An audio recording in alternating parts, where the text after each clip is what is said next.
Hey guys, Mustang here bringing you another Dragon Ball Z Dokkan battle video, and so here we are 5 days from the start of the anniversary now. But in today's video, rather than talking about something that is more anniversary focused, we are going to be talking about the 33rd World Tournament, which starts tomorrow or later today depending on your time zone. Basically when this video goes up, if you're watching it straight away, the tournament starts 12 hours from now. So there's a lot of stuff that was posted in some of the leaks before, like when we found out Nappa and Vegeta were coming before the anniversary and things like that, that gave the indication that there was going to be some units for this World Tournament that have not actually come forward to global this time around. So one of the things that was posted, see all of these units here, Frieza is the reward card for this tournament, and then the old Tech Fat Boo and the Cyborg Tau get awakenings. But when all of these assets were leaked, they also showed the Demon King Piccolo.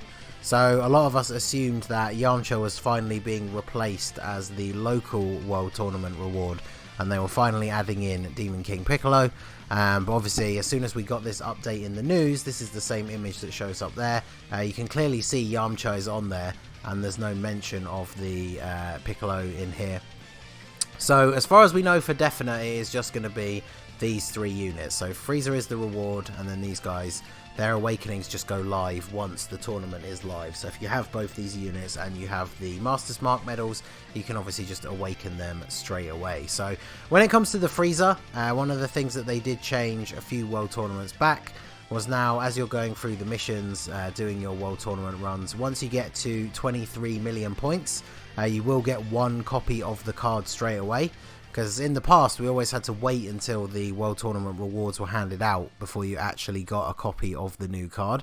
So this way, it means you can get hold of him within this first weekend, and probably potentially even start farming his super attack before we get the extra rewards. So I know a lot of people like to just do all the missions and then stop, but it's cool because that guarantees you are getting at least one copy of the card. And then of course, for those of you who want to potentially rainbow him, I mean, he's a decent enough free-to-play card. We'll go over the details very soon. If you finish in the top 1,000 to 2,000, well, 1,001 I guess, you get 4 copies of the card. So you pretty much can't finish in the top 2,000 if you haven't got at least 23 million points. So you'll have already got the Frieza from that point milestone. And then yeah, you can get 4 copies at the end if you're within the top 2,000 bracket. And then of course that allows you to open up all the paths, and then he has a farmable super attack. So really the only benefit in terms of the Frieza himself, the only benefit of finishing higher than this is you just have to farm less copies, which can be a little bit less annoying. He has a strike card as his farmable card though, and those have guaranteed drops every time you run the stage.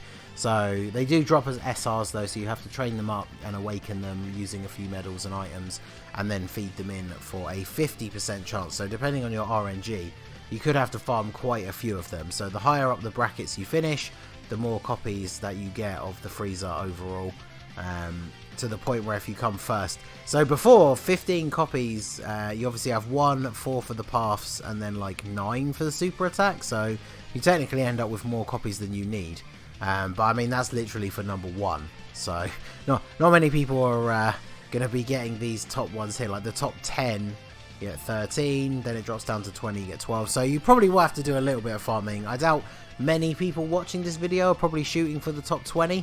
But what I normally try and do, depending on how crazy I want to grind the tournament, I always try and finish in the top 1,000 bracket, because that's when you first get orbs. You don't get any skill orbs lower than this. Well, hidden potential orbs, should I say, because skill orbs are going to become a thing that potentially tomorrow's video will be about for the anniversary. So the higher bracket you finish in, obviously the more of those you get. This is obviously super important right now, because with all the new anniversary units about to drop, especially if you pull dupes, you want to be able to max them out like as quickly as possible. So I definitely want to be going for as high a bracket as is possible. I'm probably going to do a super long stream on Sunday for the World Tournament, so keep an eye out for that. So let's talk about the actual unit. So Frieza, I know a lot of people decide whether or not they're going to grind depending on how good the reward card is. Even though, like I said, I feel like the orbs are probably the major prize. But he's a pretty decent free-to-play card. So he's got Extreme Tech Type Leader Skill, Key 2 and 70% stats. Not bad. I mean, it's not the best leader skill, but it could be useful for newer or free-to-play players for Battlefield. He does supreme damage with his super attack and lowers attack, so that's always useful in a lot of modes, especially things like Super Battle Road. His passive skill, attack and defense 70%, then he gets an additional attack and defense 50% when there is a Wicked Bloodline category ally in the same turn, and then Revenge category allies attack 20% and defense 10%. So he's kind of got an interesting mix of places you could use him, because you could obviously just run him in the Wicked Bloodline team, so he gets that full buff. And then of course there will be some units on that team that will also fit into the Revenge category, so you can use him on the Revenge team as a support unit, but obviously he's only going to get this buff if he's on rotation with a Wicked Bloodline unit.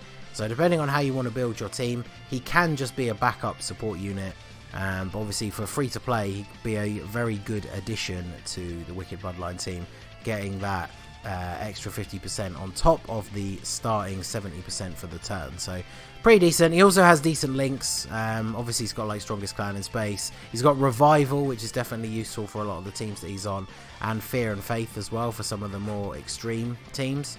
So in terms of attack links, not the best, but he would link up fairly well with other Frieza units, and he is on a lot of categories as well, so he's pretty decent. And then the one thing we have to remember with these World Tournament cards is they've been getting better and better over time, and of course this guy is just his base SSR to UR form at present, so even on JP he doesn't have an awakening yet, but of course has the potential to get even stronger once he does finally get an awakening. And a lot of these World Tournament cards have gone from being average, even below average, to being really, really good once they get their awakenings. So speaking of awakenings, the two new ones that we get for this tournament that we know about is the Tech Boo. He awakens into an all types leader, 2 key and 50%. Obviously we've got a lot of better all types leaders at the moment, but still fairly decent for a free to play card. Like, he's very old, this original Boo. I remember getting him way back, like near when I started the game, as a World Tournament reward. So chances are, if you've done a few World Tournaments in the past and summoned on that World Tournament banner with the SSR tickets, you've probably seen this guy around. So his super attack, he raises defense for one turn by 30%, does supreme damage to the enemy and lowers attack. So again, lowering attack, very useful. And then his passive skill, he gets attack and defense 80%, then he changes int key spheres and then key spheres of another type to rainbow. So one of the other 4 colours will change to rainbow, int change to rainbow, and then for every rainbow orb you pick up, he gets attack and defense 20% and recovers 15,000 HP, which is pretty decent. But obviously bear in mind, even on the like god rotation of orbs on the field, you can only ever pick up 5 rainbow orbs, and half the time if there's a coloured orb to the top and to the side, it's going to make you go for the coloured one anyway. So chances are the most you're ever going to pick up with this guy is 4 rainbow orbs, but that's still 60,000 HP and another 80% attack and defense on top of the 80% that he starts the turn with. So that's pretty good. The only downside again for him, as a fat Boo, he doesn't have the best links. He does also have revival, but then he gets stuck with links like Master of Magic. He's got shocking speed, which is actually pretty decent, and then of course he is a Shattering the Limit unit, as all the World Tournament awakenings are. So he could definitely fit onto a team reasonably well. The fact that he has shocking speed, again, very, very useful, and he can be used as a healer. The thing is, even if you're not gonna prioritize him as one of your hardest hitting or best defending units in the team, but even as like a healer, the fact that he creates a ton of rainbow orbs, he can then heal you, and then of course depending on the rest of your team comp, having all of those rainbow orbs on the field is going to help out units like LRs to pick up more key. And he is on a ton of categories, so he's definitely going to fit in reasonably well on all of those. So the other one that we know about is Cyborg Tau. Now obviously he doesn't fit on quite as many teams. I mean, I guess we do have the Earthlings category now, and he's on Resurrected Warriors and Revenge, so he's on some of the newer teams, but obviously his links don't really fit well into any of those teams. Like Brutal Beatdown is a fairly common extreme unit link, obviously he's got Shattering the Limit. Revival, again, kind of like Resurrected Warriors seems to be one of the best teams for all 3 of these new units, because a lot of units on that category have Revival. But so he has a tech types leader skill, 2 key, 70% to stats. It's good that it's all tech types, but again, it's quite low. It's basically the leader skill that Super Saiyan 3 Gotenks had. when he first came out, but with only 2 ki. But he raises attack for 1 turn by 30%, does supreme damage, and has a medium chance to stun, which is 30%. So obviously useful for things like Super Battle Road. Attack and defense 120%. Attack guaranteed to hit when performing a super attack. It's kind of weird for him to have that, because obviously really the only event that kind of is relevant in the game at the moment is the legendary Goku event, but you're probably not going to want to take this guy into that event, because even with 120% base attack, by the time you get to Int UI Goku, this second part of his passive, attack and defense 20% with each attack received up to 80%. So by the time you get to Int UI Goku, that will be fully maxed out, but he just doesn't really have good enough stats that even with a 200% defensive buff, like, he will get absolutely destroyed by Int UI Goku, which is kind of the only place that these guaranteed to hit abilities are relevant. I mean, maybe we could see more events come in the future that would be useful, which would be good because we're getting a couple of units that have that now, but it does seem at the moment that it's basically only geared for one event. So he'll be an interesting unit, but unfortunately a lot of these teams are either niche teams like World Tournament or Earthlings, and then when it comes to like Resurrected Warriors and especially Siblings Bond, like, unless you are a newer or mainly free-to-play player, there's so many better options that you just probably won't ever run this guy on your team. But he does also have a farmable super attack with a strike unit, so if you do manage to pull him off the ticket banner, you can farm him up and then awaken him, and he does fit in to some of these teams pretty well. We still need a proper World Tournament leader, but... And then the other unit I wanted to show, just because he...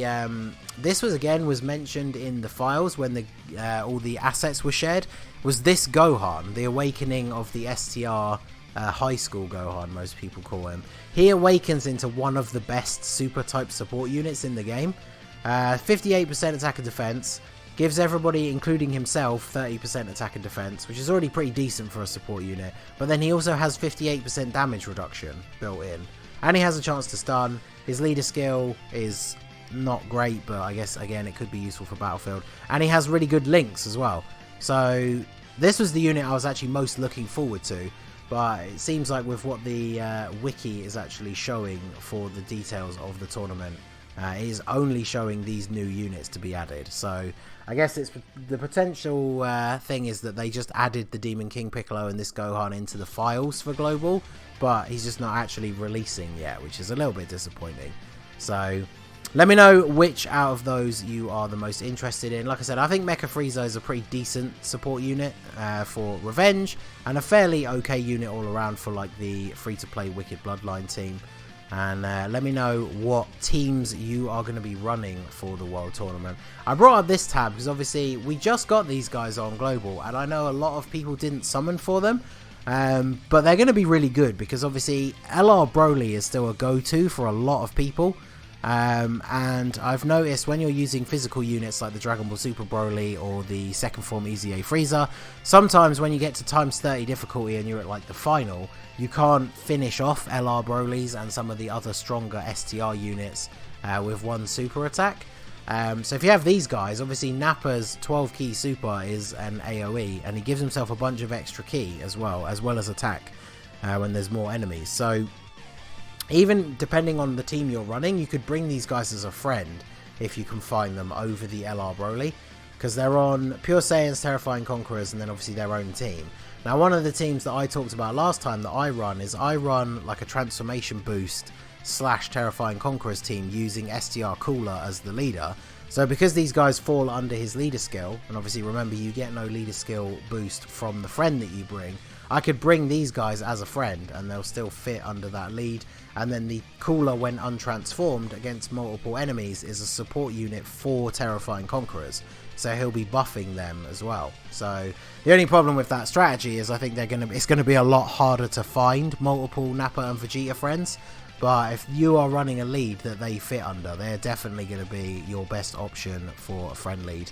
Obviously, STR LR Broly is still going to be great. Physical Dragon Ball Super Broly is really good because he's self-sufficient on ki. So even if you don't have the best rotation for him, it's not super hard to get his super attack. So, like I said, let me know what team you guys are planning to run down below in the comments. Like I said, keep an eye out on the channel because I will stream at least once or twice during the World Tournament.